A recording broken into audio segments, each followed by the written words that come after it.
Oh. 10, 9, Yeah. 8, 7, 6, 5, 4. Yeah. 3, You walked on 2, in like you own 1, the place. 0. Smooth white skin and your pretty face. I knew I was doomed from a bad first glance. I never stood a chance. You got a stuck up smile and them knowing eyes. You get those looks from so many guys. You say there's no way, she's too hard to get, but I can't give up yet. I say, oh, girl, you're something else. You make my knees go weak and my heart melt. But through the towel in the ring, then the rang the bell. I said, you knock me out, girl, you're something else. I said, oh, girl, you're something else. You make my knees go weak and my heart melt. But through the towel in the ring, then the rang the bell. I said, you knock me out, girl, you're something else. Welcome to the Satellites Podcast Live.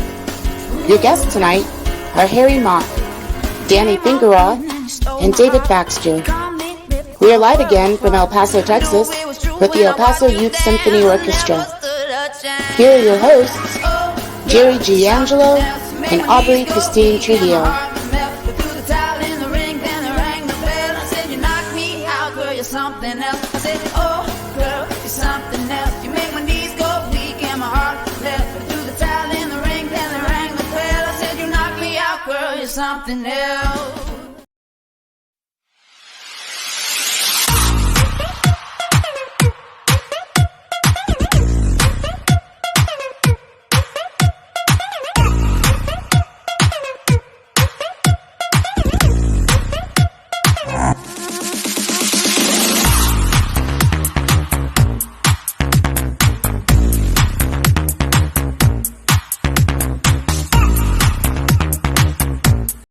That's so cool. I gotta thank our producer Angela. I'm Aubrey Christine Trujillo, and this is I'm Jerry Angelo. And we're very pleased to have you guys over the holidays. We got our little Christmas tree back here, and we are live today from Austin, Texas. Well, yes, yeah. And we're with one of our producers, David Robbins. He's one of our RokitPig team members and satellite team members and all that. So I want to thank Robert Dumond up there in Newfoundland and Adam Kennedy in Chicago.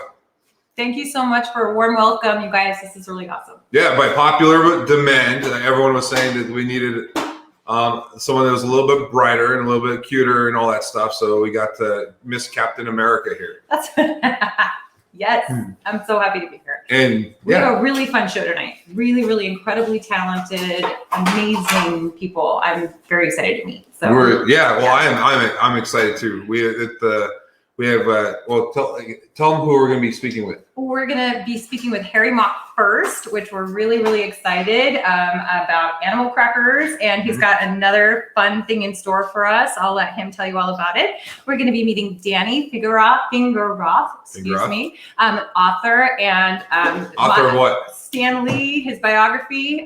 His newest book is called Stan Lee, A Marvelous Life. And we're really, really excited to have him. He's going to be reading from the book, some of his favorite passages. So that's going to be incredibly fun. And then we'll finish off with David Baxter, who is the VP of Legion M. So all of our favorite comics, horror movies. It's really just an amazing fan-funded community. So I can't wait for him to tell us more about that too. And before we jump in all that, we're going to share a little bit about why we're here in Texas. We came out last week to produce a live television event with Channel 9 and NBC with Star Central Studios and Mad Maestro Philip Garcia, that's our dear friend of mine, Gilbert Jorgensen, and let's see, I mean, there's Carcass Studios, Expansion. So what we did was you say something. All of it to support the El Paso Youth Symphony Orchestra, who is the new studio orchestra at Star Central Studios. So they did a fantastic job. They were all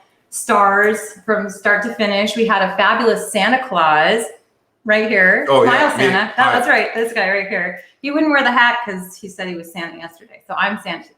I wanted to look a little bit more cool and tough, like Navy SEAL Captain America. Anyway, we are going to go ahead and get on with our show here at Satellites, where our first guest is Harry Mock. Harry Mock has been in entertainment for a long time. He has a lot of cool friends. I'll let him share everything that he'd like to share with you, but he's also an inventor and a producer and actor and stunts and all that. So let's go ahead and we have something special lined up for him, and we're going to get that to you guys in just a second.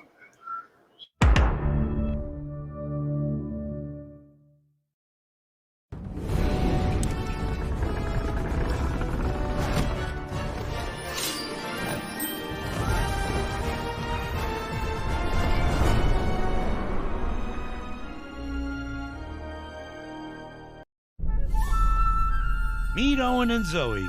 Day after day, they wake up and go through the same old routine. I'm eating dog biscuits for a job. Your dad has me eating dog biscuits. You know, kind of. Biscuits for dogs. They both work too hard. Hey, sweetie, I have a board meeting in a couple of minutes. Can you just grab Mackenzie from daycare? Yeah, sure thing, honey. They need a change. And I've got just the thing. Surprise! You are now the proud owners of one rundown, worn-out circus. This is what we always wanted. Keep this box close. It's yours now. The secret to the circus is inside. Old animal crackers? They're probably gross, right? They're gross. Ah! I'm a hamster! Holy moly, holy moly, holy moly, holy moly. Daddy's cute. Thank you, Angel. How would you like to be human again? How do these things work? It's magic. I don't believe They hate it. They didn't come here to see acrobats. They didn't come here to see clowns. animals. I'm not a performer. Animals, Daddy, animals. I'm supposed to land in that? Yeah. That looks like a fishbowl. Take it easy, horsey. Oh. Oh. Left, left, left. I mean right. My right. Ah!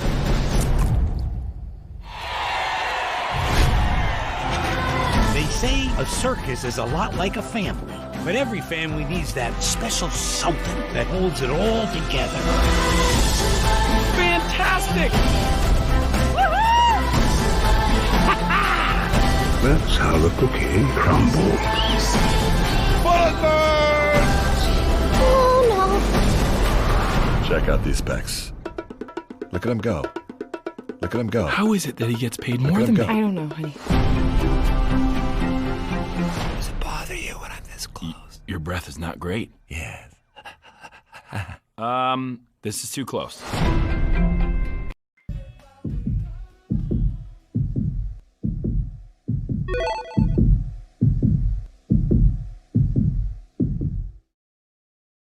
Good, dude. Clever. Wow, that's so cool. Right on. Hi. Harry, man, this was so cool. Thank you for coming on. the Hey, show. that was wonderful. Thank you for the nice intro. That was beautiful. Yeah, you know what? That was all Angela. She was very excited to put that on the show. Oh, I got to tell you, I saw Animal Crackers with Angela in Colorado, and when she introduced it to me, I'm a big fan of. I like Pixar quite a bit because all their stories, all their characters, they have a good chemistry and they got a good a strategy for all their stories. There's good character development, all this stuff. When I watched Animal Crackers, I saw the same caliber and quality there. And I've been telling Aubrey about it. And when she saw the trailer for the first time, she was like, "Oh my God, this looks so good! I got goosebumps." Yeah, it's so Aw. cute, and the cast unbelievable, and just the colors. It's just I'm blown away. Fantastic. oh, thank you so much. It was definitely, we did this. It was from the heart. Absolutely. Yeah. Considering, You're a producer on Animal Crackers. yes. Tell Yes. us a little bit about that. Considering that, we did the film for 19.5 million. Pixar, DreamWorks, and Disney, they spent 100 million plus, up to 200 million, and so obviously we didn't get support from a studio. We did this entirely independently, and it was because of I initiated the efforts. I don't think if I had not have done that, the film probably would have never gotten done. And that's a story in itself.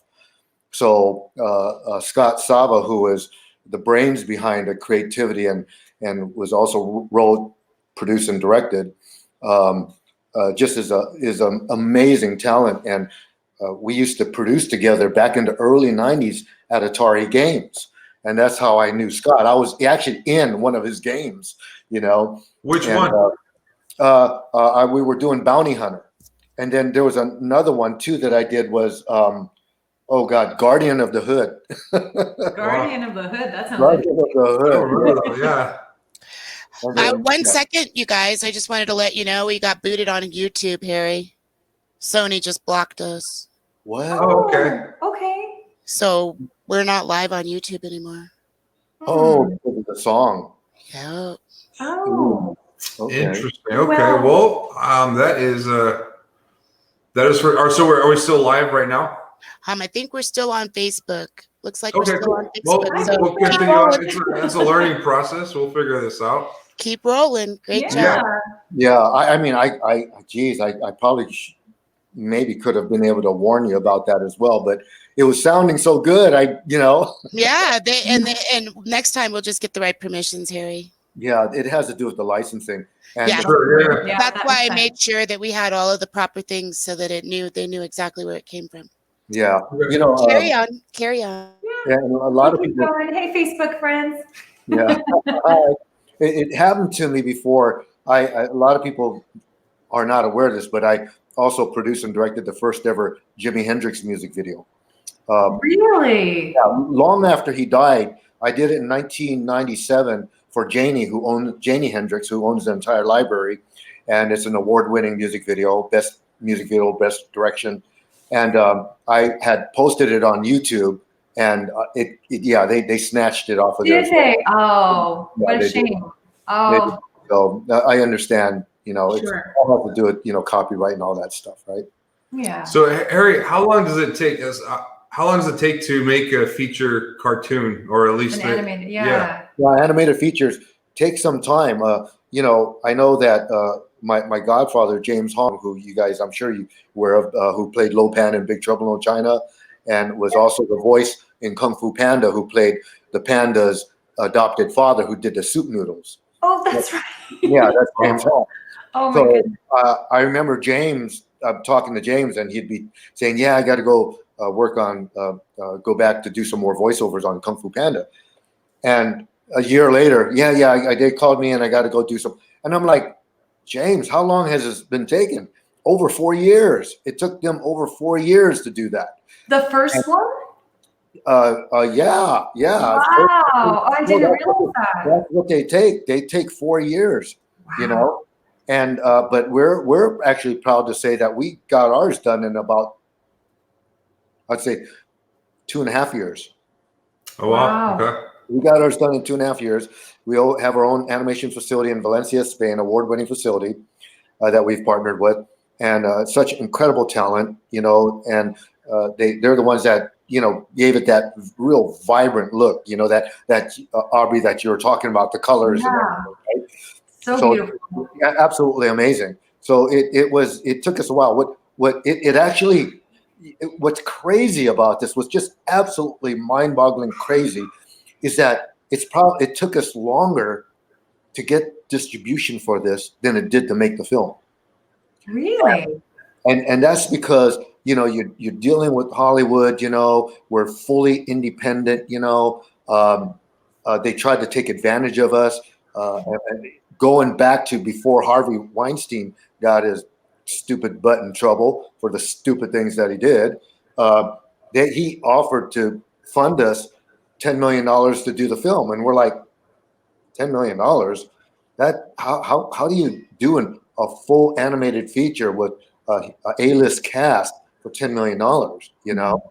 And so we ended up turning him down because he wanted to own everything too. He wanted to own the IP, and we're like, for $10 million, are you kidding me? So we ended up moving on, and then I ended up finding it independently with some colleagues of mine, and we got the majority of the film funding out of China, and then we got the rest here in the U.S. You know, Harry, what's the reason why it took so long? Again, going back to that is that, you know, give you an example. We even a good buddy of mine knew the CEO at Disney, right? Horn is his name. I forget his first name, but he even went to him and showed him wanted to present the project to him, and he basically said, you know, it may not be a good idea to do this. In fact, he says, I wish you guys would have approached me before you started, because if I review it now, it may do more harm to you than good. And the reason why he meant that, what he meant by that, was because we completed the film. Disney didn't lay one finger on it, right? And how could Disney buy an animated feature that's not made by Disney, right?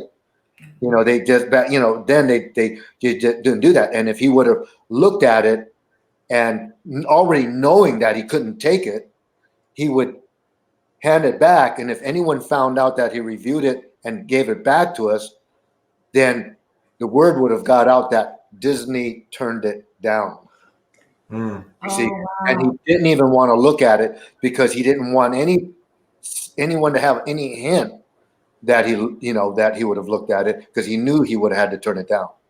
Sure. So which is a good thing. I'm glad that he was honest about that. You know, and then as we move forward, you know, we had Relativity, you know, pick it up. And it was during the time they were getting ready to file bankruptcy, and they filed bankruptcy, right?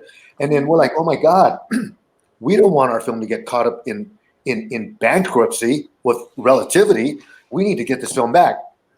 They twisted our arm and made us pay them almost $500,000 just to get the film back.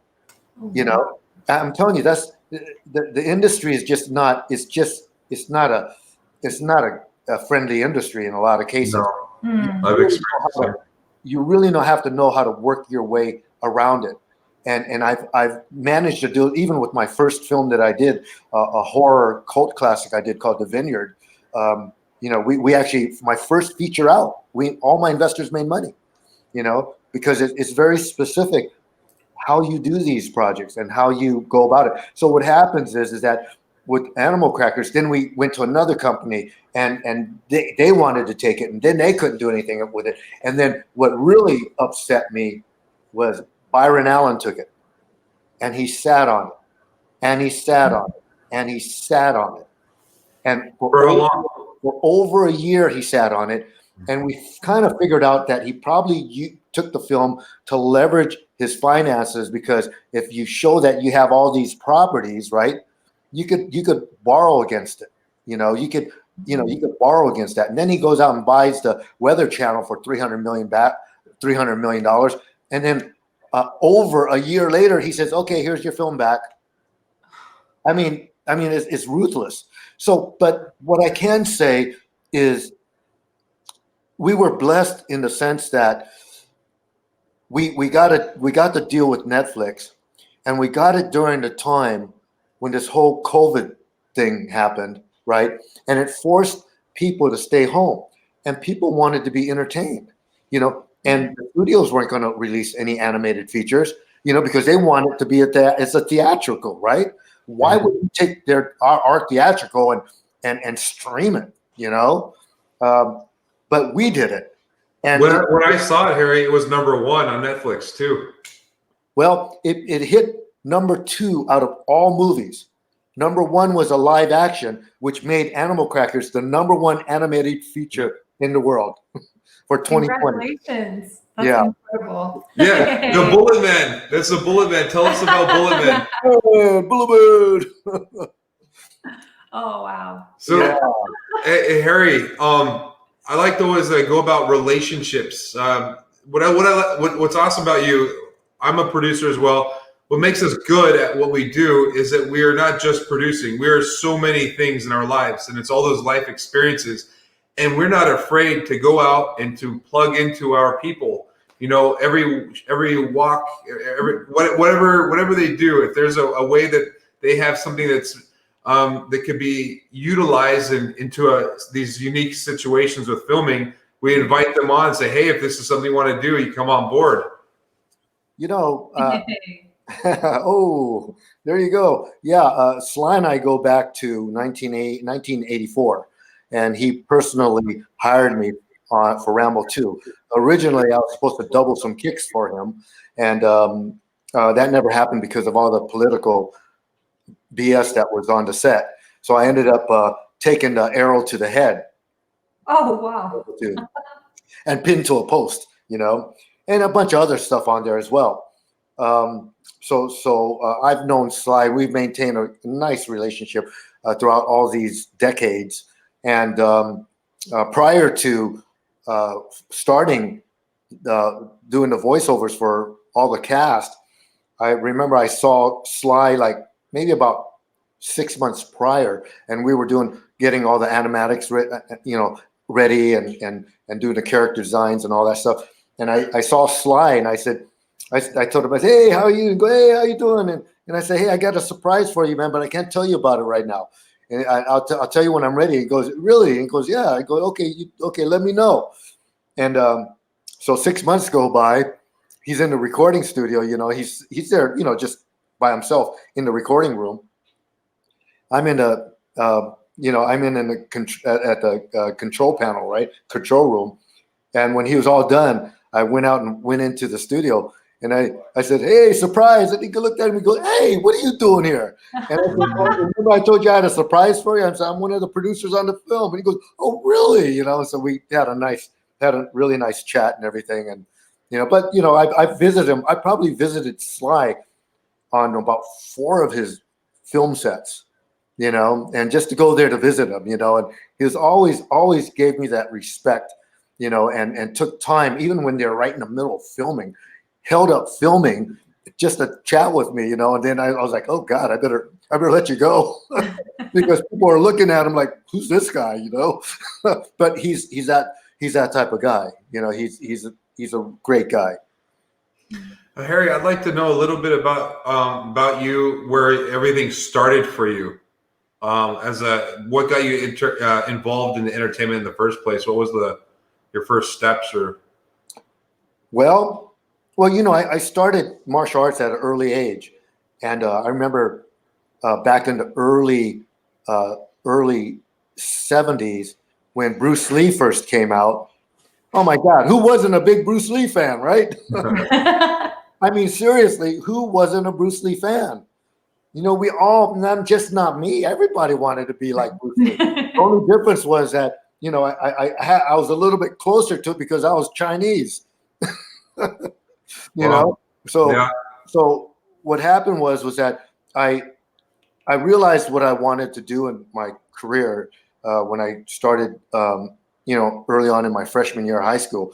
So all I did was, I trained and I trained and I trained. I trained hard. I trained 7 days a week, sometimes as much as 7 hours a day. Wow. Between my martial arts. Well, I was doing a big no-no. I was studying under 3 different masters at one time. And that's a no-no. That's a no-no. Because if they would have found out, they probably would have kicked me out or something like that, But I did it because I wanted to be well-versed, well-rounded. And the kung fu practitioners were always doing forms and weapons. But we never really sparred, Mm-hmm. And I wanted to get in there and get physical. So that's when I started taking Kaju Kembo, and over at Gaylord's in Fremont, California, and studied under Earl Bowl Sr. and Pete Morales, Senior Grandmaster Pete Morales. Wow, cool. And I learned how to fight. I just loved it. I loved getting physical in there, man. And I had good wind. I remember. So when I started my own school, when I was about 19 years old, I had my own school, and I had quite a few students. We're all good. my fighters were great. Matter of fact, we became the state champions, right? And then I just remember sparring all the students, constantly sparring them and sparring and sparring, and I'd never get tired. So from that point on, I started working my way. I met another gentleman that was a stuntman, old timer stuntman that used to do the old Western stunt work. So he took me under his wing, and I started studying, training with him, and then one thing led to another, and I worked my way. I literally worked my way into the industry, and but it didn't come with a lot of issues. It did. It came with some really kind of heartbreaking issues. Like after Rambo 2, I had gotten called to do an audition for Karate Kid 2. And so I was like, yay, and living in Northern California, I hopped in my car, drove to LA, got onto the Warner Brothers lot, went to Jerry Weintraub's office and auditioned, right, for Karate Kid 2. And the secretary was auditioning us. And here I am auditioning next to Dustin Nguyen, who was the original Asian guy from the 21 Jump Street. And I'm like saying, oh my God, that's Dustin Nguyen. I'm not going to get this role. But lo and behold, I get the role. She said, she gave me the part. So he goes, hey, let me come in and introduce you to Jerry. So I go in and I meet the iconic Jerry Weintraub, right? Hey, welcome aboard, man, and we look forward to working with you. Da da da da. And I say, yay, and they said, be packed and ready to go to Hawaii tomorrow. And I'm like, I didn't even bring any clothes with me or anything like that, for a month or two, right? And she says, oh, don't worry about it. Just get what you need there when you're there. And I'm like, okay. I had to find a place to put my car, and all that. Wow. And then as I'm walking out, right, I see the martial arts choreographer coming up, and I knew who he was. I'm not going to use any names this time. And then I see another fellow stuntman who I worked with on Uncommon Valor and Rambo 2, right? And so he looks at me and he says, he just like this, he goes, hey, what are you doing here? And I'm like, oh, I just auditioned for Karate Kid 2 and I got the part. And he was like, oh, okay. Like, just like that. No congratulations or anything like that, right? I kid you not. With 2 hours later, I get a call and say that, I'm sorry, but we have to cancel you out. We don't, we didn't know that the director already had found somebody else in Hawaii, And I'm thinking to myself, you know what? I think this guy dogged me, and my intuition later on was correct because decades later, I met up with that secretary and she basically told me, yeah, I got that. Wow. The reason why is because when Stallone hired me, he hired me personally in Acapulco on the set of Rambo 2. I didn't go through the stunt coordinator. I didn't go through a producer, and so they kind of thought I was like a troublemaker, because it did cause a little bit of a ruckus is what happened. It did cause a ruckus, but everything got resolved, and I was good with everybody. But this I want to say for all you listeners out there, if you could imagine, I was given a role, an acting role, right, in Karate Kid 2, and now within 2 hours it's taken away from me. As a person in his 20s, could you imagine how that feeling would be? It's like your whole heart is tumbling down on you. Yeah, because you're thinking in your mind, did this guy dog me? Did he dog me? And so what happened was it went from being hurt to getting upset to getting mad, right? Mm-hmm. And then I had to figure out, I had to ask myself this question. And all you listeners out there, listen to this when I say this. I had to listen to myself and I had to ask myself, what can I do to never, ever, ever allow this to happen again? And I thought, I got to be the boss. That's when James Hong and I ended up producing my first feature film called The Vineyard, successfully produced it, right? We did it for $280,000. New World Pictures came out and screened it, flew all the way out to Berkeley where we were editing at Salzance. And we said, hey, listen, we only have the dialogue in there. We don't have no sound design, no score or anything like that, you know? And he goes, don't worry about it. I'll see past that. And so he watches it. He comes out. He goes, man, he goes, I really like that film. He goes, it was campy. It had horror. It had action. He goes, wow. He goes, I really liked it. He goes, what did you guys spend on that? About $1.2 million? And James Hong and I looked at each other and said, yeah, right around 1.2 million. And all my investors made money. That's awesome. They ended up buying it. So for you guys that are out there, don't ever allow anybody to say that if you get in a situation like that, you know, you just refuse to get put down, you know, because today when I look back at what happened, this guy that did this to me, I actually know him and I actually consider him a friend. And I've seen him several times after that incident, not accusing him or blaming him, and hugs and everything, you know. But I haven't seen him in a long time.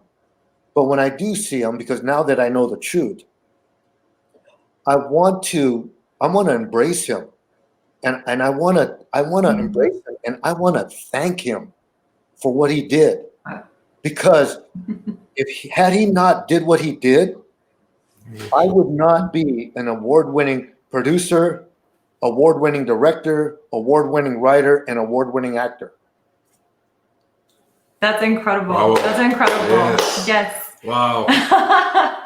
Speaking of, we have an incredible trailer to show of your latest work, a little teaser, I believe. The robot one. To show that now. And go ahead. Okay, this is awesome. Check this out.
One, two, three. Leave him alone. Put up your hands. Strict play.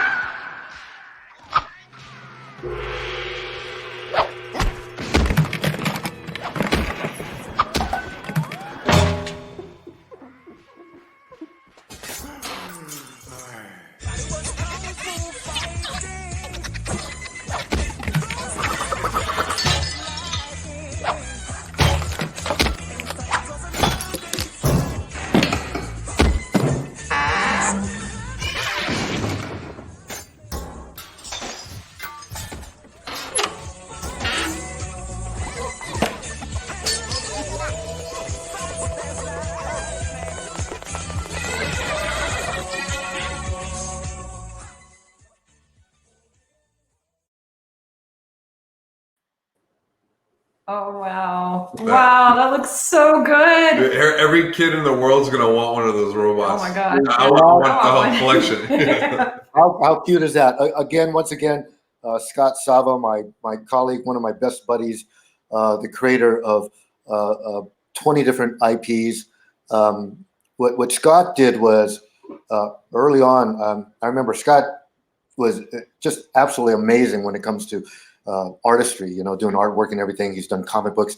He's produced games. He's done a lot of different things. So he moved from Northern California to Southern California and started learning how to utilize his artistic talent to do animation and everything.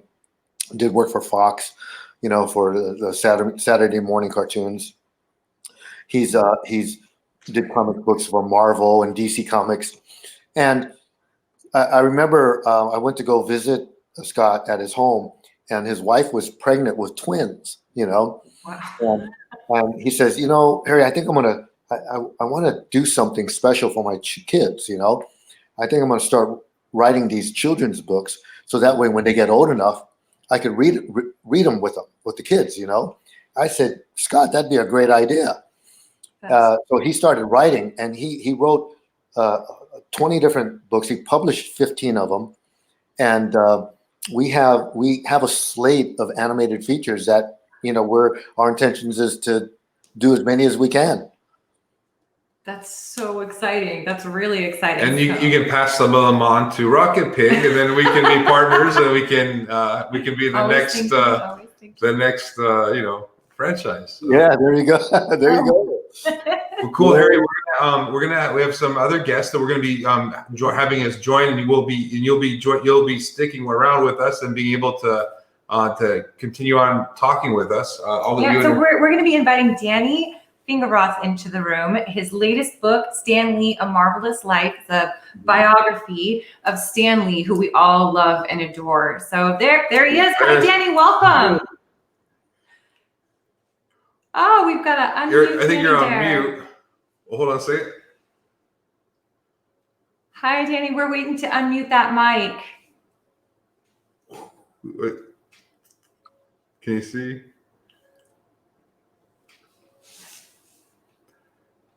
the epic opening. Oh, look at him fade into there. The sound. Hello. Your sound. We're having trouble muted. hearing you.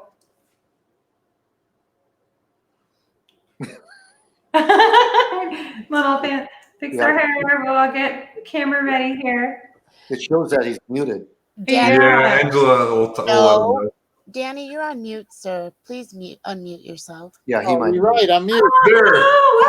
Danny, everything you just said. That was the Danny DeVito had in your movie, so I'm all ready. You were muted the whole time, so we'll have a new introduction. Go ahead. Okay, well, I was just saying how I felt like I was caught between dimensions, but it's good. I said some embarrassing stuff too, so it's just as well. Here I am. That was really incredible. That whole story of your saga. That was, made me think how, everybody knows the Marvel movies, but Stan Lee had a lot of difficulty getting those movies made. He was in Hollywood for years and years and years, and he never gave up the faith, And there's me and Stan at a convention panel I was moderating. People, it seems like a no-brainer now. Oh, the X-Men, Spider-Man, the Avengers. Of course, they'll make billions of dollars. But in the 80s, people weren't thinking that. And Stan had moved out to the West Coast to spread the word about Marvel. And everybody wanted to take a meeting with him because they all grew up reading the comics, but nobody thought that people would take superhero movies seriously. And Stan really just never gave up until, it finally took, and people finally realized, well, there's Stan with a couple of Beatles, yeah. with Paul McCartney and Ringo. So because let's say those guys, the Beatles wanted to meet Stan Lee. Stan was a mover and shaker, and he and formed the culture that people loved. But it was and he was charming and great fun to take a meeting with. But to get people to pull the trigger on Marvel projects that weren't cartoons, that weren't Saturday morning cartoons, was really a tough uphill slog for him. But he made it, Well, Danny had a question. What was the first breakout for Stan? Like, what was the thing that really launched him into this, to what he ultimately became? It was it was obviously the Marvel comics of the '60s. The Fantastic Four, the X-Men, the Avengers, Iron Man, the Hulk, that he did with Jack Kirby and Steve Ditko and with his own brother Larry Lieber. But when those comics came out, I mean, it's funny. Yesterday was their Stan, the way a lot of us from a certain generation first knew him. We didn't know he was wearing that Frank Sinatra hat because he hadn't yet figured out to wear toupee. The Marvel characters were really big, but Stan had been in the business for 20 years. He started when he was 17.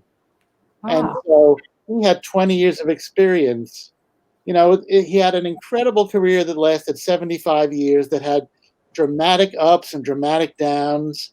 Marvel, people, the myth of Marvel, it was little engine that could, and DC and Superman, Batman, and Wonder Woman were so big, and nobody ever.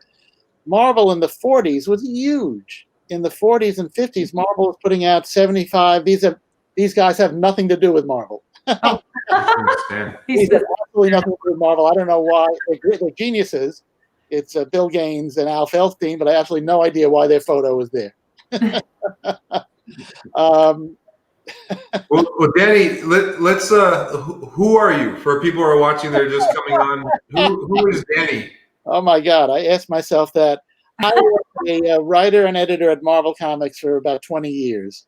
Wow. I was very involved with the Spider-Man line of comics. Spider-Man was so popular, it had like 20 different comics every month involved with Spider-Man.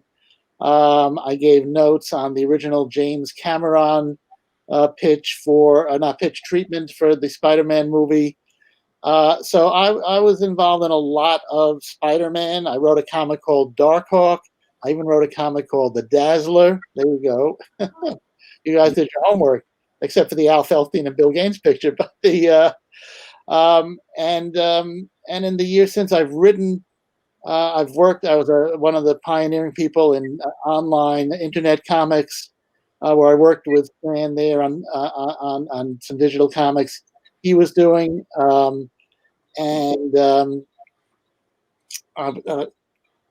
I've written a lot of books. The Stan Lee book, A Marvelous Life, The Amazing Story of Stan Lee, is the most. I'm so excited to hear you read from that tonight, Danny. I just wanted to ask, how did you start? I mean, how did you become the biographer for Stan Lee? There must be a story behind that. How did you know him so well? It's not an authorized biography. And he said to me, "I don't want to be interviewed for it. I've been interviewed too much." 4 hours of interviews later, I interviewed him. I worked with Stan from the very beginning at Marvel Comics. I don't even want to tell you how long ago.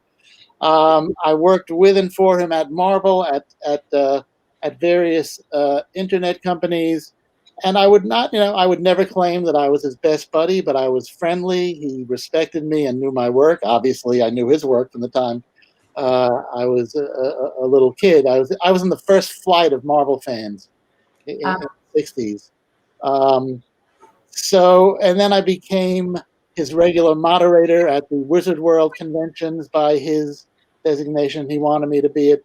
So I feel like I knew him, I was close to him, but I wasn't so in his spell that I couldn't be objective, because it's very easy to write a biography about somebody and just have it be a hagiography. And I didn't want to do that. But Stan did have his flaws, like everybody does, and his controversies and ups and downs, and people who loved him and people who hated him, people he loved, people he hated. And I felt like I wanted to get behind just the smiling, waving guy in the cameos, that everybody knows and loves, to get into who this guy really was. So that's how I got into. I'd written books about superheroes and psychology, about the Jewish roots of superheroes, about the world of graphic novels. I work as a consultant with the Will Eisner Studios on something called Will Eisner Week. Eisner was a pioneer in comics and inventing the modern graphic novel. So I have a great interest in the people who started it all and how they did it, and their crazy journeys. So I, yes. I had a question regarding Stan. What was there any disappointment that he had that there's something that he didn't get to accomplish that he really wanted to? Oh man. Or I'm sure there's many, but was something. Yeah. What was the most passionate thing that he was having to leave behind? It depends what phase in his life. I think he would always say, and I think truly, that he regretted not getting the hell out of comics and going to Hollywood 20 or 30 years earlier. Sort of, he had this interesting, comfortable position. He was the writer, obviously, editor, art director, publicist, related to the owner. So even when they fired everybody else, just to make Thanksgiving pleasant, they couldn't fire him. So he had this kind of velvet line trap, and if he ever needed more money, he just did more writing. I mean, he couldn't do all the writing, especially in the heyday of the 40s and 50s. In the 60s he did, because Marvel had an implosion in the late 50s, and Stan referred to himself as the human pilot light. So I think he regretted not taking that leap earlier, letting himself kind of be seduced by the comfort of a job that paid pretty well, and a house in the suburbs, and a family that he loved, and colleagues he enjoyed. But I think that maybe kept him from taking that giant leap decades before he did. It's his birthday today. The birthday on the 28th. 28th, okay. Coming up. Yes. Next week. Yeah. That's so cool. Well, in honor of you in your book, Danny, we picked out.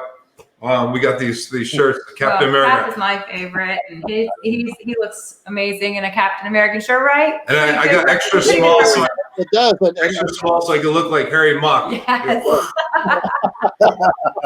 But circling back to your book, Danny, I love that you said you wanted to give Stan a real human perspective, not make him into a superhero in his biography. But I feel like with his own superheroes, he's always been so good at bringing that. Bringing humanity into the characters and making them have real struggles and be real people on top of having these incredible superpowers. And I thought we would really love to hear you read from some of your biography. Why? Well, actually, you know what? I can actually read it. I have it lined up on my computer machine here, so it can look like I'm looking at you while I'm reading it. So, wonderful. You want me to do that now? Hear her. Look at her. Millions of viewers who'll be watching us. Okay, this is a short piece. By the way, if you enjoy this reading, I did the audio book. So imagine 14 hours of listening to this. Pretty amazing, huh? Okay. Here we go. This is from the preface to the book. If you ask most culturally aware people to name their top 3 comic book creators, they will likely respond Stan Lee. And then they'll stop. That's the only comic book creator most people know, except Scott Christian Sava, of course. These same people could probably name 10 movie directors or novelists, maybe even 10 painters. But comic book creators won, Stan Lee, which is strange for any number of reasons. For starters, Lee was a comic book writer, editor, art director, publisher, and executive. However, despite the very visual nature of comics, Lee did not draw professionally. He was not a comic book artist. No. So, while the characters he was involved with have become some of the most popular and lucrative entertainment franchises of all time, Spider-Man, the Avengers, the X-Men, to name just a few, Lee did not design the characters or draw their adventures. He needed artists to do that and collaborated with incredibly gifted ones to create Marvel's most famous superheroes. Lee's 2 most significant collaborators were Jack Kirby and Steve Ditko. You would think that as the men who partnered with Lee to breathe life into the characters and their adventures, they would be as world famous as Lee, wouldn't you? But they aren't. Beyond that, logic would seem to dictate that since Lee was associated with Marvel for more than 75 years, he must have been one of the company's owners. That every time a ticket for a Marvel movie was sold, some fraction of it must have gone to him.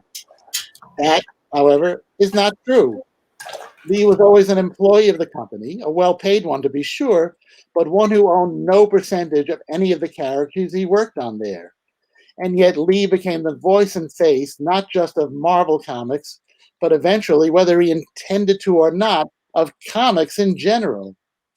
This fame was based originally on the long stream of success that Marvel's comics had from 1961 to 1970, when its most famous characters were created, when Marvel was part of the cultural conversation, along with James Bond, Kurt Vonnegut, Betty Friedan, Mickey Mantle, Muhammad Ali, and the Beatles.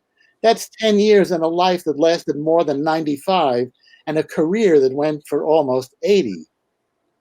To most people, Stan Lee is that spry, wisecracking old man of 1,000 cameos in Marvel's movies and TV shows.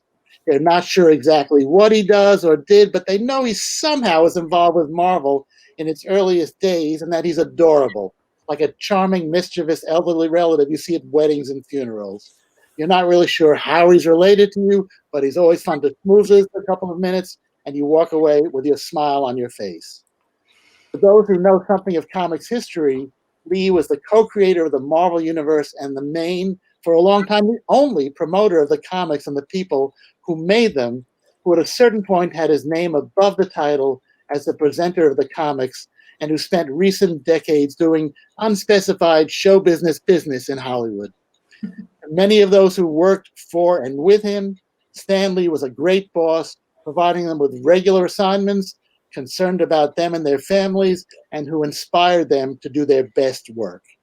To others, he was a flawed but decent guy who they wished had perhaps been better than he was.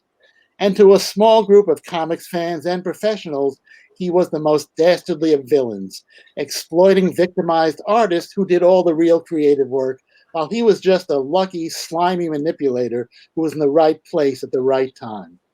Whatever you may think about Stan Lee, or even if you don't know much about him at all, I'm hoping this biography will give a bit of depth and dimension to the man and his achievements, and show you that no matter what you thought, there was more to the story than you realized. What set Stan Lee into motion and how it grew beyond anyone's wildest expectations is a fascinating story, every bit as strange and unlikely as any of the adventures of superhuman mutants and Spider-Man that Marvel's comics told. If you want to understand America's popular culture, the stories we tell ourselves to explain ourselves, Stan Lee's life story is a pretty good place to start. Wow. That's fantastic. You don't sell yourself short. I think I would like to hear you read the entire book. Well, there you go. So I've made a sale. So we're going to be bringing in David Baxter, who's with Legion M. We'll let him be able to explain more of what that is. But Harry and Danny, I want you guys to also connect. So I'll make sure Angelo gets you guys in touch. Also, if there's any way that you guys can connect with business and stuff like that, and relationships, all that, I encourage that. I would love to have Satellites and RokitPig be an introduction for you guys too. So, Danny, I wanted to mention, I remember going to the Comic Cons early on when you could actually walk in the place, I mean, but the past several years, not this year, but the last year before, the past several years, I'd be going, and you just can't. The growth is just absolutely phenomenal. The amount of people that show up there is just mind-boggling. I mean, you could barely get around. Well, again, it's not just the San Diego Comic Con, which is the biggest, maybe with New York and Chicago, but it's a whole business. Yeah. Not now, not in the world of COVID, but generally on any given weekend, there's probably a dozen, sizable comic book conventions somewhere in the country and in the world. Exactly. I mean, it's an incredible phenomenon. Yeah. Cool. Oh, when you're ready, Angela, we would love to see that clip for our next guest, for David.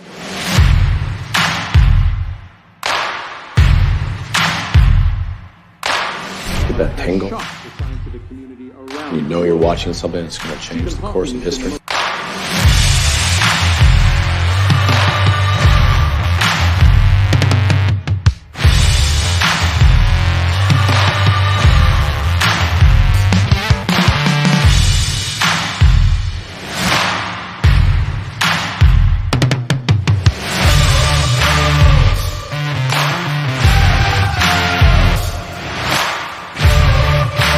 Crazy evil.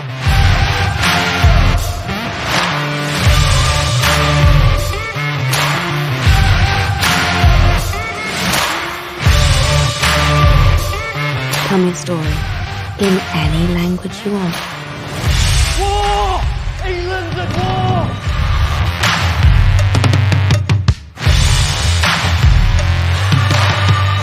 Help me, please. We don't have much time.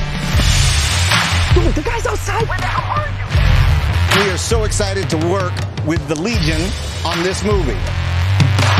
Let's go get crazy on Bad Samaritan.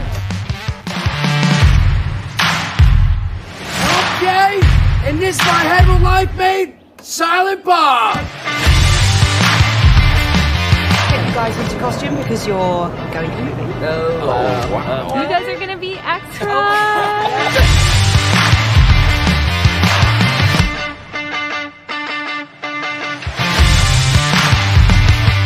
What do you guys think about this reboot? It sucks. There, I said it. Alien is a radical break with science fiction and that sanitized view of space. Alien was talking about something that we're still not comfortable addressing. The game appeared on a paranormal message board with very simple rules. Get in your car and take a drive. The Left Right Game is a new audio drama from Q-Code, starring and produced by Tessa Thompson.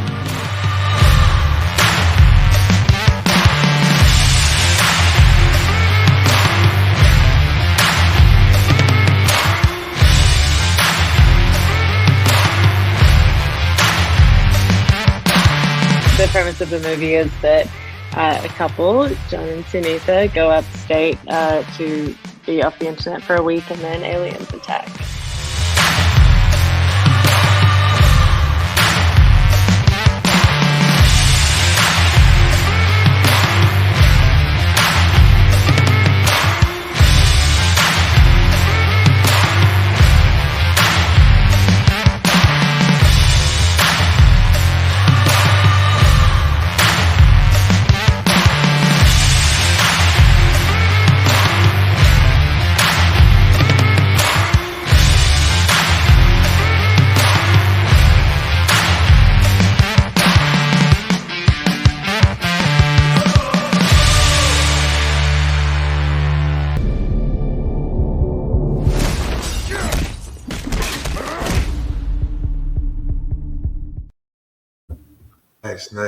Nice. Oh, Wow. Wow, that's so good. David. Fantastic. Hey, Welcome, everybody. David.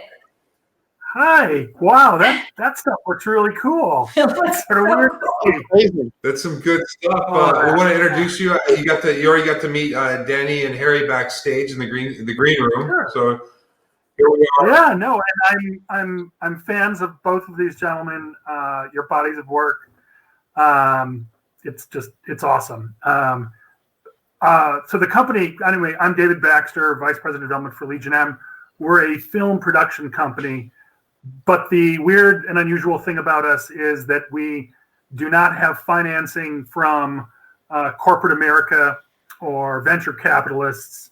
Our company is composed of, it's like a hybrid between Silicon Valley and Hollywood. And what we wanted to do was to make a production company where the people who owned it not only had a stake, a financial stake, but an emotional stake in the success of every project that we work on. And so we decided to make a production company that's owned by film fans. And this wasn't possible until a change in the SEC laws about investing. And that law was called the Jobs Act. And the day it went into effect in 2016, we opened our doors. and this has been a huge grand experiment. As you can see, we've made a number of films, mostly or been connected with films, mostly low budget, but some of them, like in the case of Tolkien, which was a Fox Searchlight picture, have been pretty big, or Colossal with Anne Hathaway and Jason Sudeikis. And I got to tell you, it's so weird. It's like I was able to, I guess, find a job or create a job, because I was there at the beginning of the company, that allowed me to do what I normally do, which is to go to comic book conventions and be a huge geek nerd.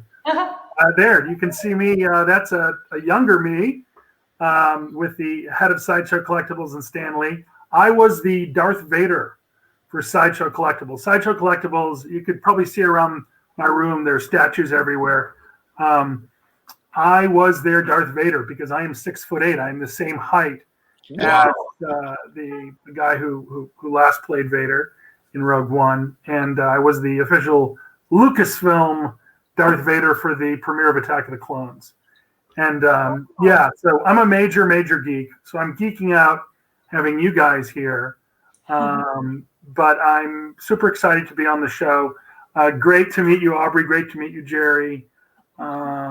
This is really, really fun. And it's been fascinating to hear these stories.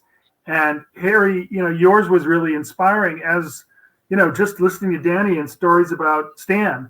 Because, as he said, people do think of him as the sort of the friendly grandpa. There's him with one of the few ones with him and Jack Kirby where they're both smiling. I was very, very lucky in that when I started my career in Hollywood, and I'll give my very, very quick Cliff Notes version of things. I was working in New York City in marketing, and at the time I was training to be an Olympic fencer. And I was the Division II national champion, and then got into the top 15. My roommate was the national champion. I became a sparring partner for the '88 Olympic team. And I had graduated from the University of Michigan. And one day after fencing at the New York Athletic Club, I went to a bar to watch a University of Michigan football game. And I still had my equipment with me. And another alum from school came up and said, "Are you a fencer?" and I went, "Yes." And she said, "Oh, my company's making a movie about fencing." I said, "Modern fencing? Who would want to see a movie about modern fencing?" He said, "Well, we're making one." And next thing I know, because I had been doing pro bono work for the United States Fencing Association, I was just sitting in front of the producer and saying, I'd love to help. And I got hired by him. Next thing I know, I was helping train F. Murray Abraham, who won the Oscar for Amadeus, and Eric Roberts, Julia Roberts' brother, for a movie called By the Sword. And that is how I got into the film industry. It's a very, it's like what you do, Harry. If you do something very, very well, it's amazing how you can kind of take the next step. But I want to bring it back around to Stan. I got to know Stan. He helped me get my start in Hollywood.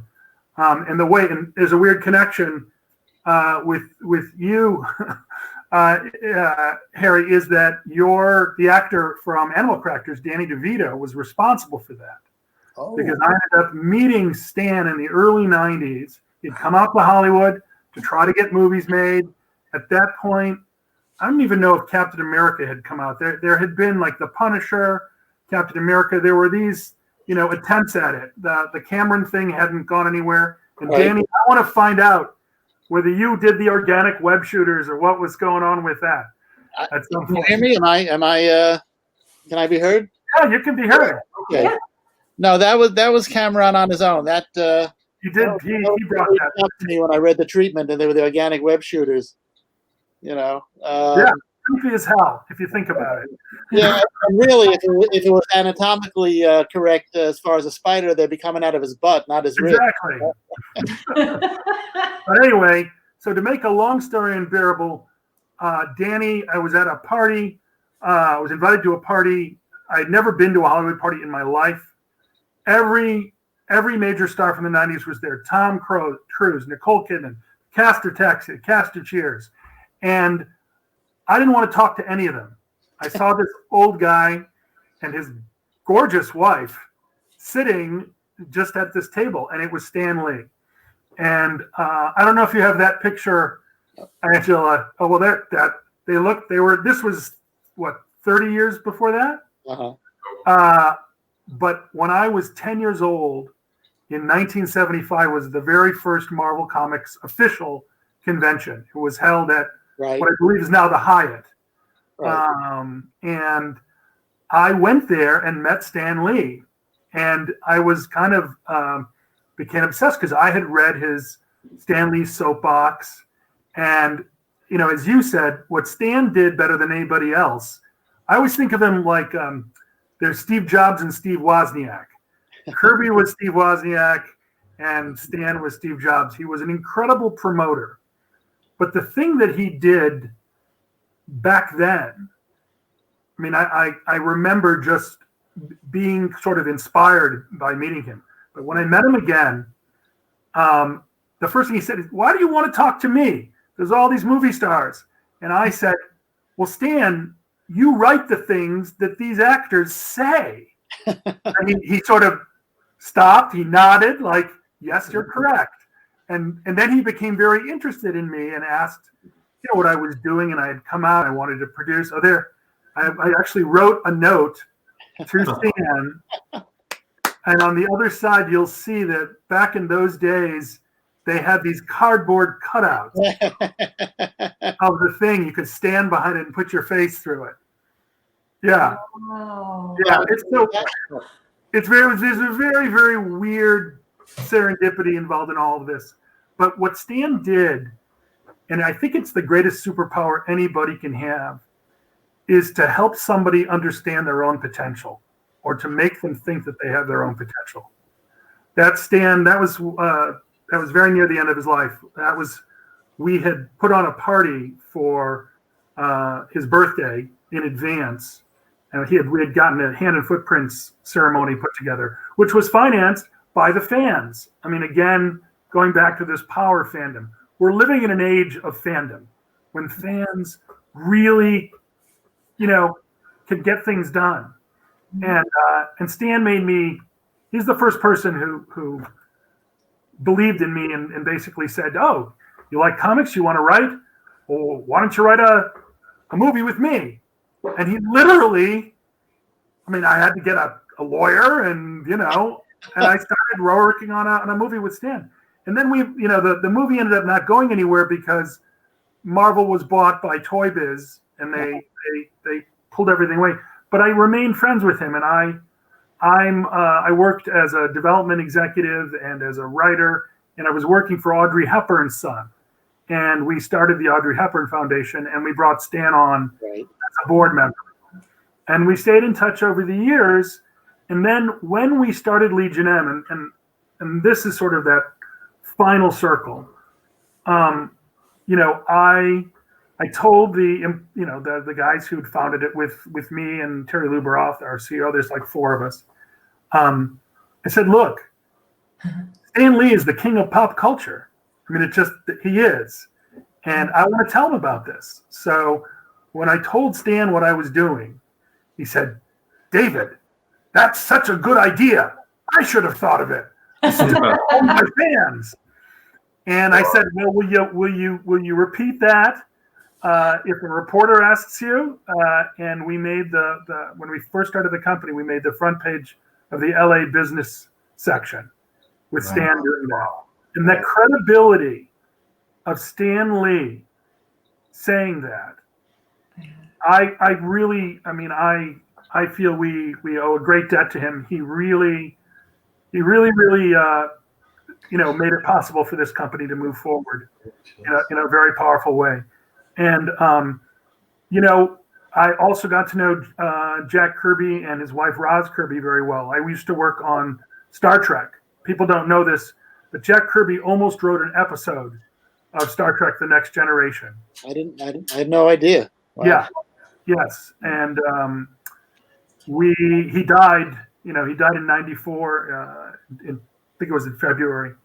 And so I heard both sides of, there were passionate people on sort of the pro Stan and pro Jack and pro Steve Ditko. And the reality is is everybody's complex, and it was only this weird intermingling of these different characters together that was able to create what Marvel became. Yeah, And I think you this is part of your point in your book, right? Yeah. I mean that's exactly it. And you got to throw in even Martin Goodman there, the publisher, Stan's cousin-in-law, who is really the silent partner. But even he wasn't creative in the way that Stan and Jack and Steve were. Yeah, but I mean, you worked for Stan's brother. Yeah, that's where you got your start. Oh, there we go.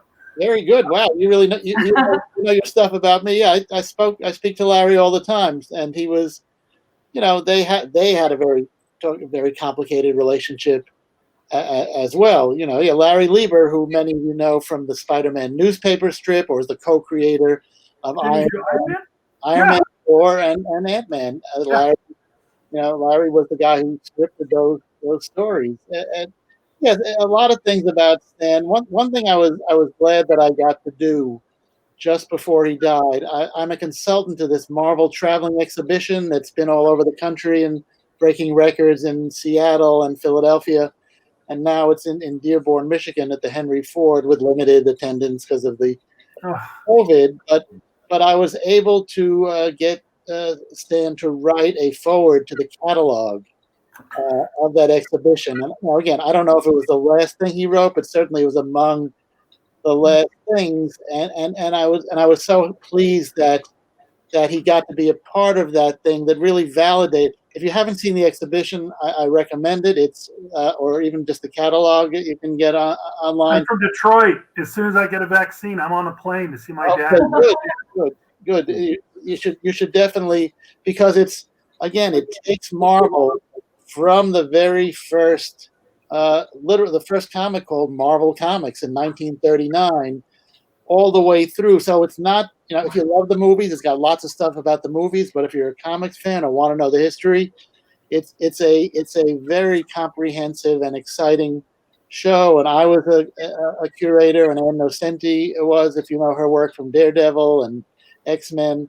And as I say, Stan participated in writing this forward to the catalog, and it wasn't long after that we lost him. So I was just so glad that I was able to get him involved with that. Well, I was supposed to see Stan with Tom DeSanto 2 days after he passed away, and that was a toughie when that happened. Roy Thomas did fly all the, Roy, who succeeded Stan as editor-in-chief and is an incredible writer and editor.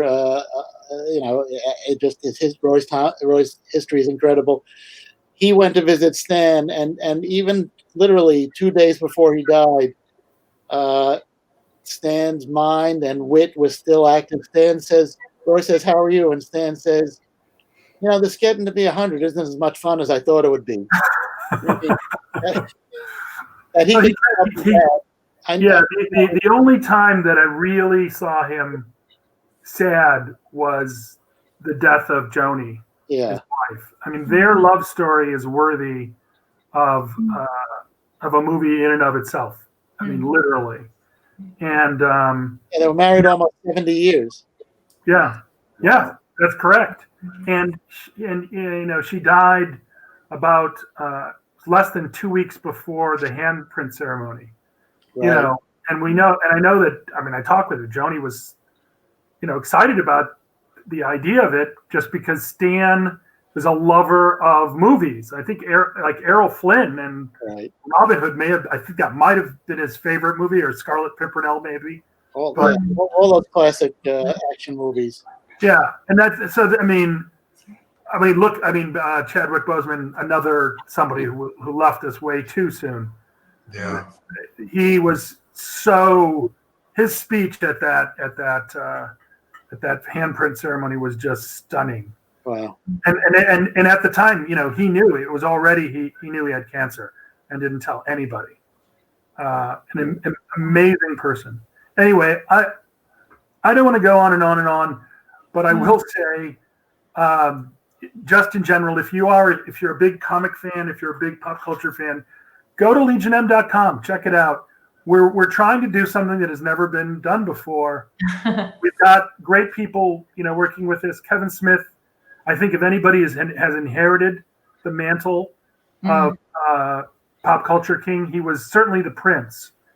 And we have the last interview that he interviewed Stan and Joni at his house, and we captured this with two 8K Red Dragon cameras, which I don't know if you guys are technically know, but that's essentially the limit of human perception for your eye. Super high definition. Cool. And because we did it in stereo, it's in 3 dimensions. When we did it, it was impossible to actually show it at its proper, but now the technology is catching up. And at some point, we hope to show that interview in a series we have called Icons. I will interview. Look forward to seeing it. You for my book. I have to get you for the sequel. Danny, you are welcome to anything we've got, and I really look forward and hope we can have conversations after this, and Harry as well. Yes, we've recently. It's very interesting. The pandemic caused us all to kind of, as a production company, the first thing you go is, well, how do you make a movie if everybody's sick? Animation. Animation, everybody can stay home. Yeah, exactly. And, we've pivoted hard, and we have, at least 3 animation projects that we've been working on. Most of them are adult comedy or adult fantasy. There's one of them that I want to talk to Harry about, so I'm gonna hit you all up. Good. Right on. It's a connective tissue. Just like Harry planned. No, but this is such a wonderful environment, guys. Thank you for bringing us all together. Yeah, absolutely. This has been fun. I've been getting chills the whole time listening to all of you guys. David, I just wanted to say that I never had the pleasure of meeting Stan Lee, although I saw him at Comic-Con. But I remember talking to James Hong, and he had met up with Stan. And I tell you, he just said he just couldn't say enough great things about him. Here you have 2 icons, meeting up with one another, and James Hong being in over 600 film and television, more than anyone alive or dead, right? And Stan Lee coming together. He says he was just such a joy and such a nice gentleman, and they really hit it off. And he had so much great things to say about him. I'm not surprised at all. Also, because of James' age, they experienced, they knew about World War II. They saw it all. Exactly. And, that's the other thing is that, a lot of people don't understand, because Stan got involved in the business when he was 17. Yep. He was in the Army. There's so many different angles around him. And I think that's one of the reasons why people are still talking. It's been 2 years since he died, and people are still absolutely, they love it.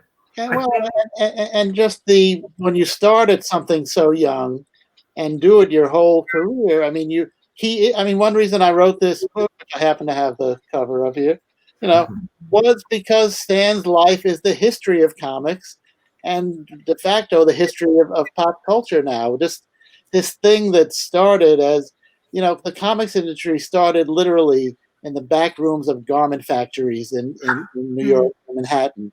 It was the schlockiest, fly-by-night,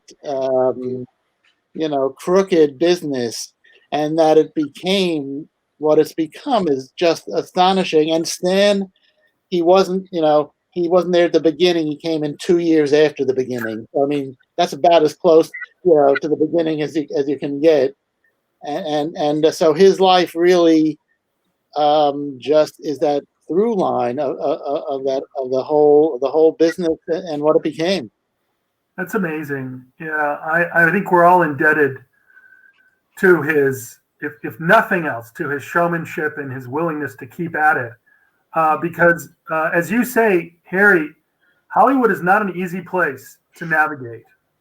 and there are lots of laws that there are lots of things if you aren't aware of it,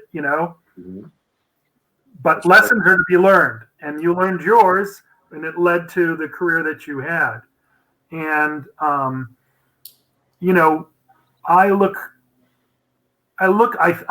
very optimistic. I feel we're in a renaissance right now in terms of writing and storytelling.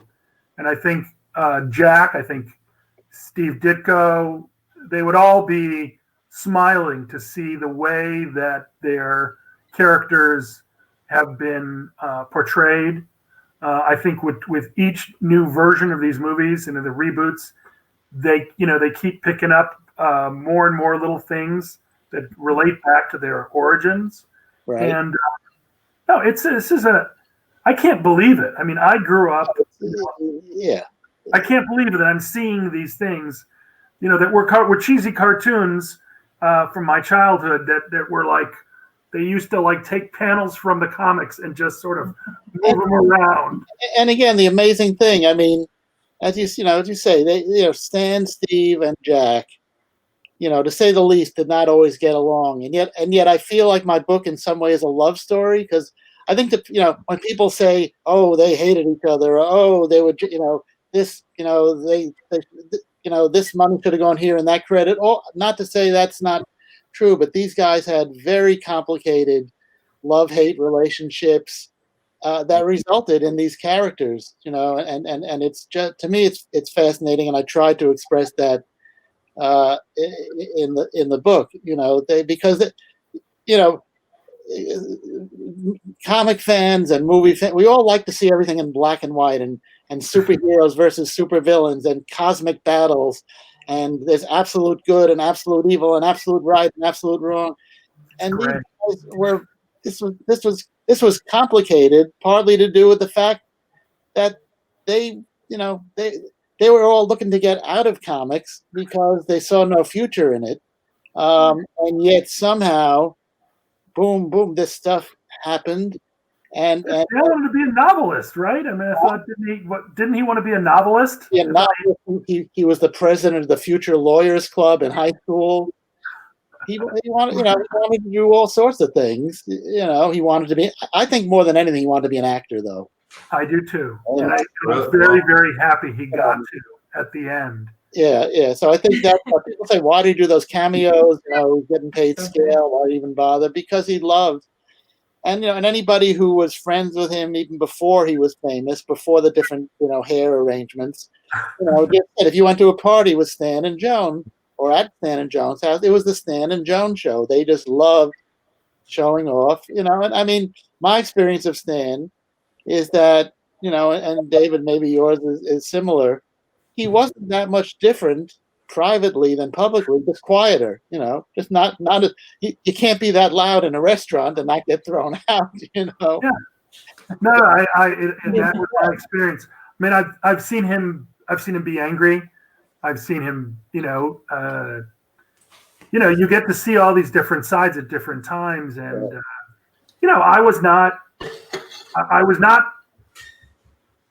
I wouldn't call him my friend. I mean, he was friends to everyone. But to me, I would see him on regularly enough so he knew who I was. And me too.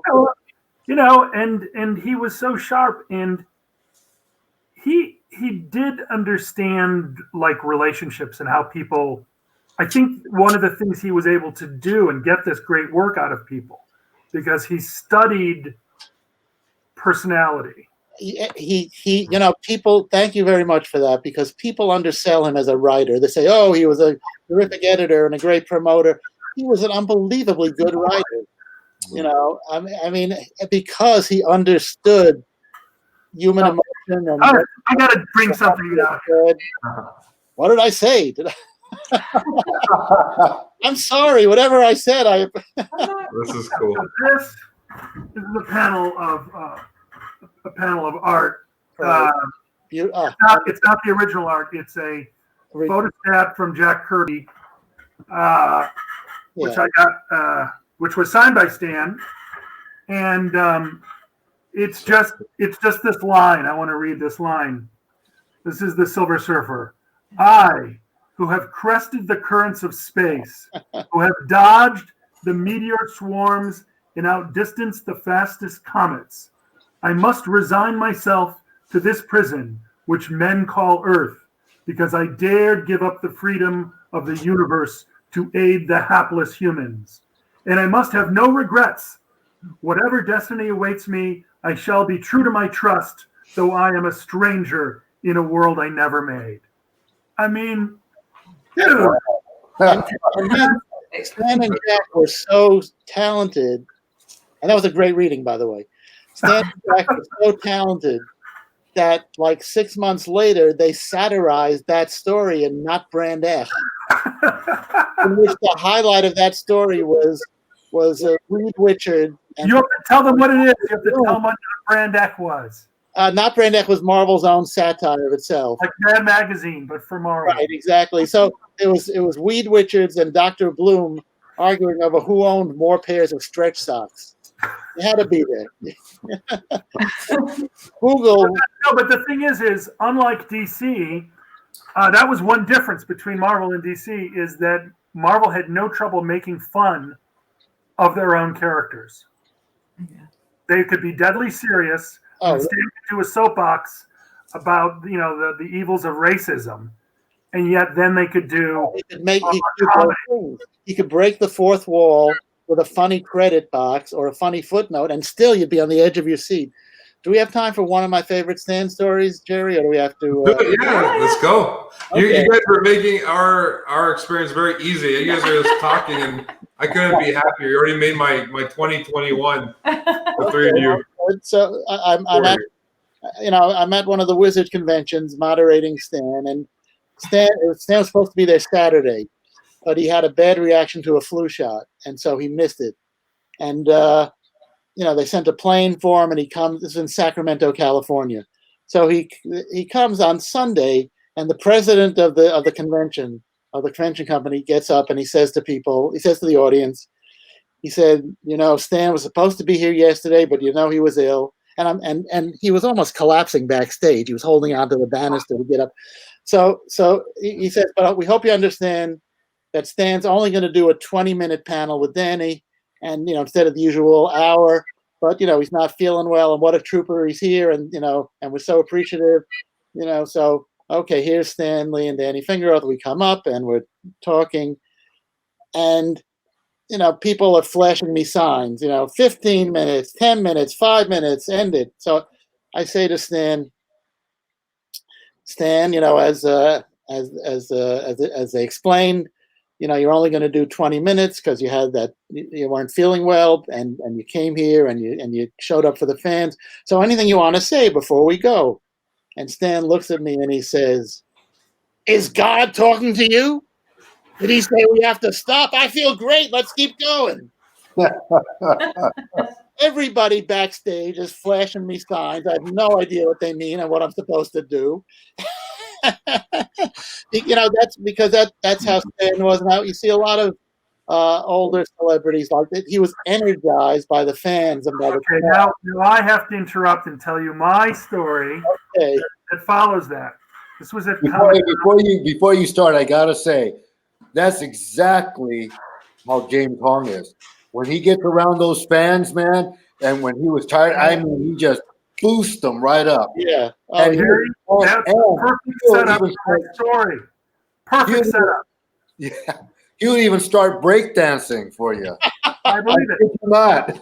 So I was on the Internet Movie Database yacht at Comic-Con. And Stan walks onto the ship with his sort of entourage, and at that time, sort of manager, however you want to call it, Max. And Max sees me, and I'm really, really tall. So he waves me over, and he just whispers in my ear. He said, "Take Stan, put him on the couch, get in front of him. Don't let anybody get near him." So I'm okay, sure. So I sit down with Stan. I start talking, about the old days when we first met and all that. And then, I see, he's tired. And I said, and I say, Stan, I'm not surprised. I don't know how how do you do this with all these people? He leans in, he goes, David, didn't you know I'm a vampire and I live off the energy of the fans. The fans come up, I get up. They leave, I take a nap. I mean, right. That's exactly the same thing. Well, wow. Yeah. I gotta say, James Hong learned how. I remember, David, you said something that was very interesting because James would get tired too, and he says, "Hey, I'm gonna go take a nap real quick, and then just give me a few minutes." I'm like, "A few minutes?" I kid you not. Mm-hmm. He goes down. He goes and lays down. 10 minutes later, he comes up. I said, "James, I thought you were taking a nap." He says, "I did." I said, "What do you mean you did? You were just there for 10 minutes." And he goes, "Isn't that amazing how that works?" Power nap like that. Yeah, I said, "You actually got some rest?" He goes, "Yeah, I feel good." I'm like, "Give me that. I want that." Yeah, that's a great skill to master, Yeah, oh my goodness. It was incredible. It was really incredible. I mean, and that that sort of was the case. Even when he came out for his hand and footprint ceremony, when he was downstairs, of course they would have him signing a million things and so forth, and he literally would just go in a corner and just go to sleep. Well, people, because I was writing this book and because I was, a regular moderator and had known him for years, near the end, people would say to me, "Do you think Stan should still be going to those shows?" You could do a whole show about that, but I mean, they would say to me, "Do you think Stan should be still going to these conventions?" And I said, "Look, I'm not in his inner circle, but let me ask you a question. Based on what you know of Stan Lee, do you think he would rather die at home alone in bed or in front of 10,000 people loving him? What do you think?" Yeah. Well, I think that was sort of the saddest part of near the end. When that end, those last. But there was sort of a little bit of recovery right at the very, very end. Thank goodness. Yeah. But it was like he led an incredible life and inspiring, absolutely inspiring for. Yeah, and and amazing. I think an amazing writer, and really, the idea of an interrelated Marvel universe, came from him. I mean, it was, because again, that's the kind of thing you could say. Oh, he must have. None of those other guys, seemed so simple and so obvious. Oh, these characters, most of them are in New York. Of course, they would meet and team up, but that, there were other companies that had characters that that didn't. But it wasn't on any regular. It was a rare thing. I mean, I think World's Finest, maybe. I don't know what year that was. But you're right. There was a reality and groundedness to these characters. They got kicked out because they didn't have rent. Right. Fantastic Four get booted out of. He aimed a spotlight on things that we related to. I mean, with Spider-Man. Who wanted to do Spider-Man was a teenager. Like, teenagers are sidekicks. They're not the hero. And yet Spider-Man may have become the most recognizable superhero of all time next to Superman and Batman. And Stan took what every great artist does is take their own life and they transform it. Kirby did that visually at least, and I'm sure thematically with the stories he plotted, but Stan, you read the thing about the Silver Surfer, and he yearns to be free, and and the boundaries. I live now in a neighborhood called Washington Heights in Manhattan, where Stan grew up. It's a little more gentrified now than it was when Stan was growing up in abject poverty here. Yeah. But the big thing for Stan was when they built the George Washington Bridge, and he could take his bicycle to New Jersey. For him, that was like being the Silver Surfer and going across the Hudson River. And I really think that informed. That whole idea of boundaries and I have to get free and get into the big, he was able to take a very difficult childhood with very difficult parents and turn that, were you ever at Stan's house, Stan and John's house? Absolutely. So the room where he did the work was the plainest room in the house. I know. He had a printer that literally printed out into a cardboard box. Every other room was full of original art. Literally Picasso. Picasso's, yeah. Real Hollywood house, but not the workroom. It was like somebody's unfinished basement in Queens. It was just Yeah, it was remarkable. Yeah, well, guys, I wanted to touch a little bit on Black Panther specifically because the last film that my company RokitPig, we just wrapped production 2 months ago during this COVID.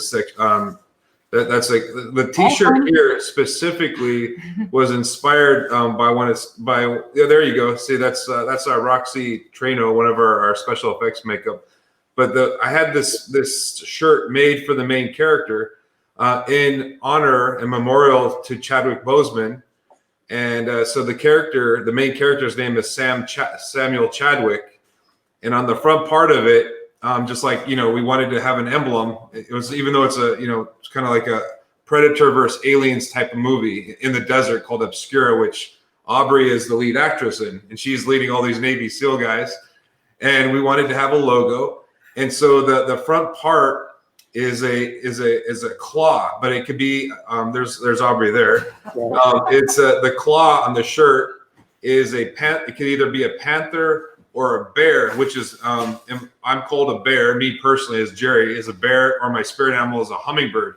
So then we had a hummingbird on the front with a bear claw, which also could be the panther claw, and then the back is Chadwick. So I wanted something that meant something to just to me as a writer, but also to the character. And then we had Native American influences on two of the characters that were going to be conflicting with each other.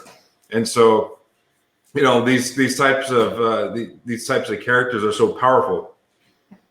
Just seeing another influence from Stan Lee, and just in one more way he's influenced another creative process. And Stan and Jack, you can't leave Jack. It was very right, of course. to have a black lead character believe it or not, in 1966 was a radical move, and there were it was controversial. There were newsstands in the Deep South that wouldn't rack a comic that had a lead character. Now it seems, well, what's the big deal? But this was more than 50 years ago, and for Stan and Jack and even Martin Goodman to take a chance with kind of what had become a very successful line of comics, and make a statement like that was a very courageous thing. Very. And incredibly powerful as well. Yeah. It turned out great comics too. That didn't hurt. No. So we're just about to close up for this evening for Satellites. So I wanted to thank the three of you to coming on board and joining us. And again, I'm going to have Angelo, our producer, go ahead and connect all of us also personally behind the scenes, because I would be just overjoyed to have other things come from this from you guys. I would be honored to do anything with these guys, and thank you for inviting me. Absolutely, thank you. I feel the same. Thank you very, very much, and thanks for this wonderful pairing. It's like a fine wine and a great meal. I'm incredibly inspired by all of you. Yes, please check out. Get that book. Yes, or the audio book, or both. Yes, the audiobook. And we'll go ahead, Angelo will go ahead and share the links and everything too, David, to get, or excuse me, Danny, to have the book come out. Thank you so much. In different platforms, and Aubrey and I will be very excited to be reading it ourselves. Yeah, absolutely. Yeah. Thank you for being part of this. Go see Arch Enemy. It's in theaters. It's actually in theaters drive-ins where it's possible, but you can find it on iTunes, Amazon. You can rent. It is a trippy movie, and it is an anti-superhero movie. Okay. So it's rides. And Harry, we can't wait for pet robots. We can't wait for that. It looks so good. You know, we might have Animal Crackers 2 in parallel with Pet Robot. Yes, fantastic. do it. We would love that. It's happening as we speak right now, where I'm just trying to work on finalizing that deal. Fabulous. Great. Yeah. So exciting. Like I said, you guys made my 221 already, so I'm very excited. And keep producing, keep writing, and keep creating. Thank you, everyone. Thank you, Aubrey, for joining us. Thanks for having me. It was a pleasure meeting all of you. Thank you so much. You're incredibly inspiring. Hey, I've got one. I'm sorry, Angela. I've got one thing to say. We are ending this for Stan Lee. It would be his birthday on the 28th. So Legion M and David Baxter and I have already gone over. So you guys enjoy the last 5, 6, 7 minutes and then the end credits. And yes, if you'd like to stick around, stay in the green room. Thank you, Angela. Thank you. Thank you, Angela. Thanks, Angela. Bye. I really appreciate it. Thank you. Legion Tone News. Fans of the world unite. Hollywood's TCL Chinese Theatre IMAX is the scene for the icon celebrating Stan Lee handprint ceremony. Look, it's the Black Panther Chadwick Boseman and producer Kevin Feige on hand for the celebration. Hey, there's Agent Coulson, Clark Gregg. And just who's throwing this gala? The fan-owned entertainment company, Legion M. Who else was there to honor Stan? Actor, writer, producer, director Kevin Smith. Here's world-renowned comic book artist Todd McFarlane, and here he comes. None other than the creator of the Marvel Universe, Stan Lee.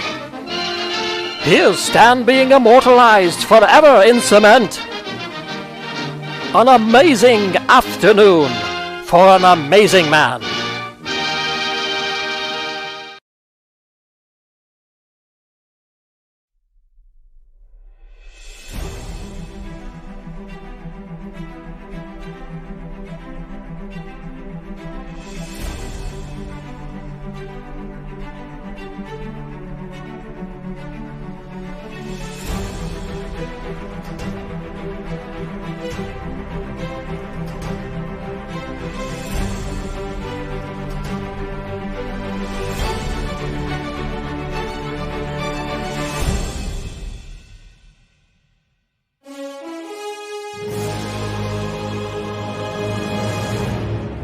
We are celebrating Stan Lee. So this is an event that Legion M is hosting and putting on.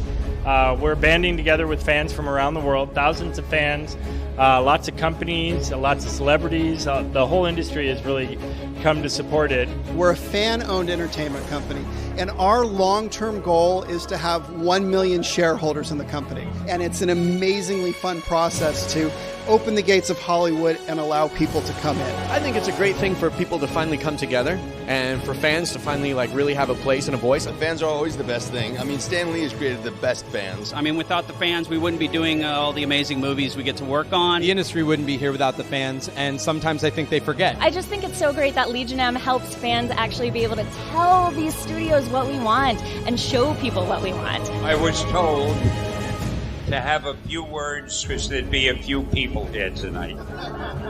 Obviously, I love you all. You're all fans. One of the things that Stan's been known to say is, with great power comes great responsibility. And that's something literally we think about it with the Legion. The fact that we are a collective, we're a group, we're over 15,000 people, and we've got this amazing power, but there's also this amazing responsibility that comes with it. And if you can coalesce that power together and unite it into one entity, an entertainment company, we feel like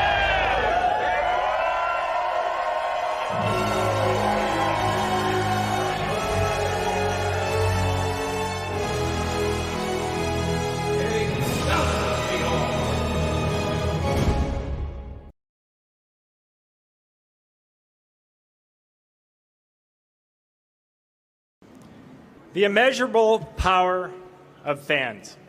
It's the driving force behind our new company, Legion M, and it's the reason we're all here today.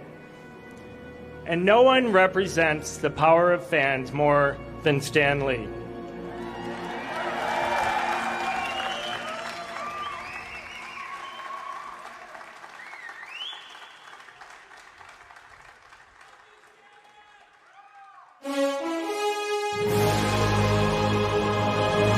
There are a host of proverbs that are used when you describe men who are visionaries. One man said, words have power. He didn't teach me to read, but he taught me to enjoy reading. He did not teach me to dream, but he gave me so many things to dream about. The most unbelievable thing to me about Stan Lee is that he never disappoints. His creations don't disappoint. His imagination doesn't disappoint. He creates moments with each one of us. Those stories have helped us get through cancer. They have helped us when we were bullied at school.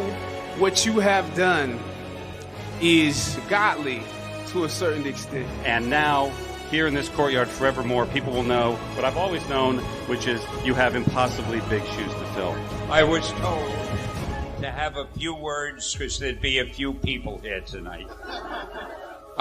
Obviously, I love you all. You're all fans. Stan Lee has taken his vision, placed them inside bubbles, beside pictures with fantastic characters with extraordinary abilities. This has never been exhibited better than when Stan Lee created Black Panther. You have to think about it's beyond civil rights, it's Black empowerment. He has made us believe in those universes, and in doing so, we as humans aspire to be better just like those characters.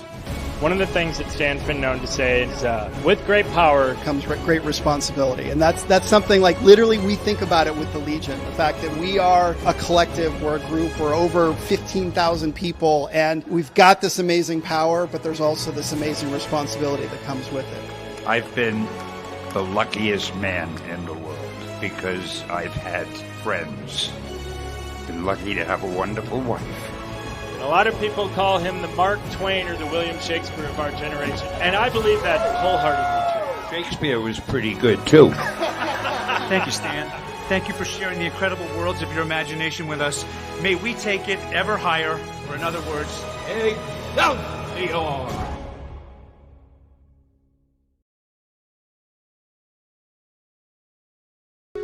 You give me purpose in life.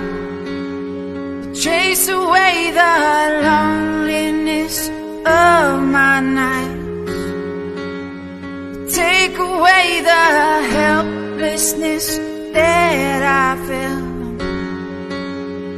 You pour your merciful waters on my head. You set me free, yeah, yeah. Set me free, yeah, yeah. You set me free, yeah. You set me free.